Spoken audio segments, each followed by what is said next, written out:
20% of chiropractic offices fail every year. Howdy, I'm Dr. Alejandro. And I'm Dr. Emily. And as many of you know, we have 3 clinics on our first 3 years in practice. If you enjoy our content, make sure you subscribe and share with your colleagues and future colleagues to get on the path to victory.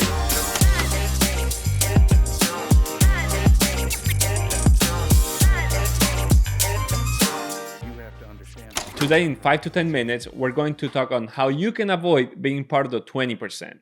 Basically, to be part of the 20%, you have to be just a chiropractor. To be part of the 80%, you have to be a business owner. A lot of chiropractic clinics are failing because chiropractors are just focusing on adjusting what we learn in school. But it's a business. It's a chiropractic office. You need to run a business and then be a chiropractor. That's right. So we did some research because I think people greatly underestimate how much it actually costs to open a chiropractic clinic from scratch, straight up, from the foundation up. How much does it cost to actually open a chiropractic office? Yes, to open a clinic is actually $220,000 to $480,000, the average in 2024. Now, there's a lot of different ways to buy a clinic, but if you go to the bank with your student loans that we know they're super high, you go to the bank and say, I want 100 grand, 200 grand. A lot of people are getting denied. It doesn't matter the business plan that you have. A lot of people are getting denied. Right now, I was just talking to one of my buddies. He's been in practice 2 years working on a clinic, and they gave him the opportunity of buying it, but he's been to a lot of different banks and he hasn't get a loan. Mm-hmm. And what happened? He could ask for an owner finance, but right now owner finance, because the interest rate is so high, it's 7 to 10% right now. I seen an owner finance at 15%, and people are still doing that. Yeah. So if you think about that, your overhead is going to be immensely high. Yep. Right now, I met a chiropractor. He was a speaker at the Chiro Wealth Con. He owns 15 clinics. And I was trying to pick his brain. And he told me, literally starting the conversation, only 15% of chiropractors should own their clinic. 15% of the chiropractors should own their clinic. Why is that? Because we don't learn business. We don't learn business in school. You have a chiropractor teaching you business in school. Nothing wrong, but it's like the system. It's just a system. It's a game. It's not going to work. If you're learning from a chiropractor, probably the chiropractor is in chiropractic school being a professor because unfortunately he didn't enjoy practicing or he didn't make it. Right. Or third option, he wanted to be a professor since he went to school. Sure. That happens. But most of the time, if you're teaching business, you're not great at business. Only a few chiropractors that I know are pretty good in business. That's why you need to get a mentor that is specifically for business. Okay. So what makes a chiropractic office successful? So let's flip that. How can we become 80%? How can we be in the offices that actually retain and keep their businesses going? Okay, that's a great question.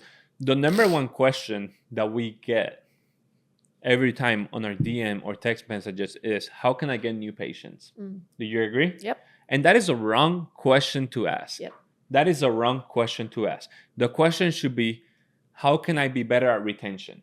70% of your business, of your chiropractic office, is going to be based in retention. So you just need to focus on that 30%. If that 30% is new patients, that's awesome. Yeah. Probably from that 30%, 15% is going to come from referrals from your retention. Yeah. So you need to focus 70% on retention.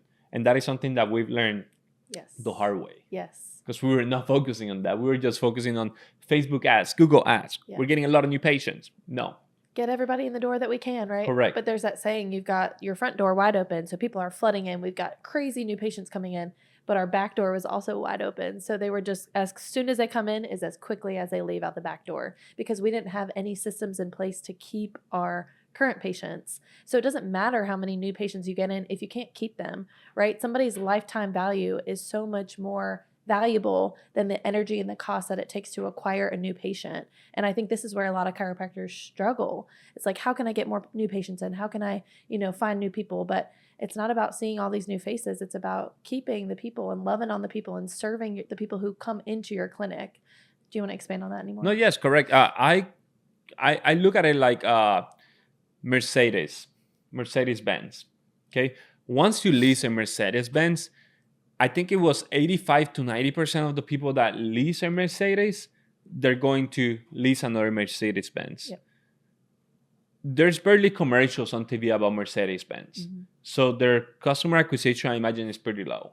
Yeah. Okay, they don't do a lot of marketing for the new customer, because once you have a Mercedes, you're going to stay Mercedes. And when you go to the dealership of the Mercedes to change your oil or whatever it is, the customer service there is crazy. It's amazing. Yep. Okay, so they're focusing more on the retention, and that's what we should do in our clinic. Basically, don't be a Mitsubishi, don't be a Toyota. Let's try to shoot for that Mercedes-Benz service. Right. So I'm hearing you say we can't think like doctors, which is how we're trained to, and we learn how to be really good doctors. We need to start thinking like entrepreneurs. What are some things that you have implemented in your life to start thinking like an entrepreneur, like a business owner, versus just thinking like a doctor, like a chiropractor? That's a great question. So basically, that's my main priority right now, because I set a goal to be a better business owner, because I was not, when we opened, I was not. And thankfully, I had the advantage. We had the advantage of having a mentorship that became a partner in business as well, because we were not going to get accepted on a business loan. I didn't want to explode credit cards to then pay a lot of interest. Right. So our best way was partnering with him. So right now, just by growing ourselves, surrounding ourselves with people, I don't want to be the smartest in the room. And I'm going to say it this way. I want to be the stupid guy in the room, because that means I'm going to get a lot out of that room. And, going to conferences, surrounding yourself with mastermind groups that are going to get you forward. I think that's the best thing I've done. That's right. And any books or podcasts that you would recommend, like things that you're filling your brain with to start just changing your mentality of thinking more like a business owner or entrepreneur? Yeah, just don't waste your time on your car and putting music. Yeah. Sometimes it's going to have to happen, to get that pump if you're going somewhere. But if you think about it, 15-minute driving, 15-minute going back, that's already 30 minutes. You could read a podcast or you could listen to a podcast or read an Audible book. Yeah. So I'm pretty big on Audible books. I've been doing that a lot recently, especially with the driving to the different clinics, to Dallas, to Lubbock, to Abilene.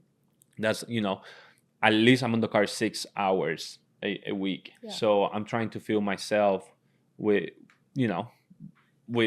positive thinking that are going to get me forward. Yep. And I'm a big fan of Alex Hormozy and Leila Hormozy. I feel they've been helping us a lot through their podcast. Yep. So just listening to stuff like that.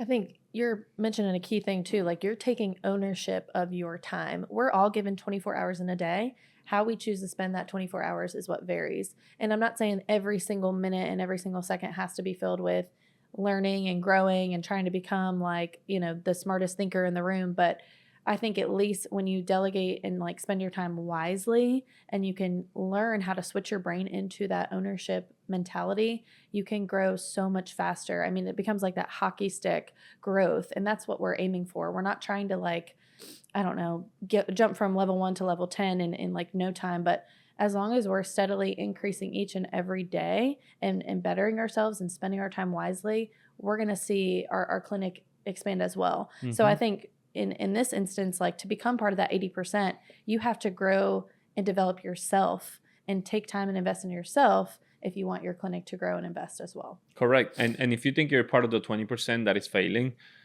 no one is proud of saying that, but just, reach out to us. We work with a lot of people that were failing, and we are able to acquire their office.